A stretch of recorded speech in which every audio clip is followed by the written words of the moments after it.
කුරුල්ල කතාවේ ඕගොල්ලෝ හිතන්නේ අඩුවනේ ඉස්සරහට ඇත්තට මේ මොකද්ද වෙන්නේ. ඉතින් දැන් කෙවින්ට ඉන්න තවත් තරහකාරයෙක් තමයි නුරාන් කියන්නේ. ඉතින් නුරාන් කියනවා අංජනට කෙවින්ට කියන්නේ කියලා එයා වරද්ද ගත්තේ නයෙක් කියලා.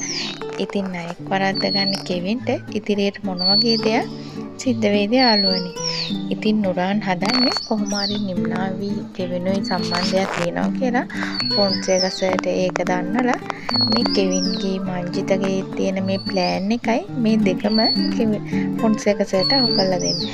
ඉතින් මේ නුරාන් කරන්න හිතන් ඉන්නේ දේ නුරාන්ට කරගන්න ලැබෙයිද කියලා අපිට ඉදිරියට බලා ගන්න පුළුවන්. ඉතින් යාළුවනේ නුරාන් කියන්නේ බොරුවට සද්ද දාන මිනිසෙක් විතරයි. ඉතින් නුරාන්ට මේ කිසි දෙයක් හොයාගන්නවත් බැරි වෙනවා. ඉතින් ඒත් එක්කම කෙල්සි එක්කත් කෙවින් පටලැවෙනවා. මොකද හැමතිස්සෙම ඔෆිස් එකට ඇවිල්ලා හැමදේම හාරවසනවා. ඉතින් කෙවින්ට තියෙන තවත් ප්‍රශ්නයක් තමයි නිම්නාවිගේ තාත්තා කිව්වා අම්මවයි තාත්තවයි මුණ ගස්සන්න කියලා. ඉතින් ඒ වැඩේ නම් අංජනට බාර දුන්න නිසා කොහොම හරි අම්මා කෙනෙකුයි තාත්තා කෙනෙකුයි ලෑස්ති කරගෙන ඒ දේ නම් සිද්ධ වෙනවා. ඉතින් නිම්නාවිත් දැන් මංජිතට ආදරය කරන්න පටන් ගෙන තියෙන හින්දා ඉදිරියට අපිට හොඳ දේවල් බලා ගන්න පුළුවන්. ඉතින් අම්බතඟඩොන් කර subscribe කරලා තියාගන්න.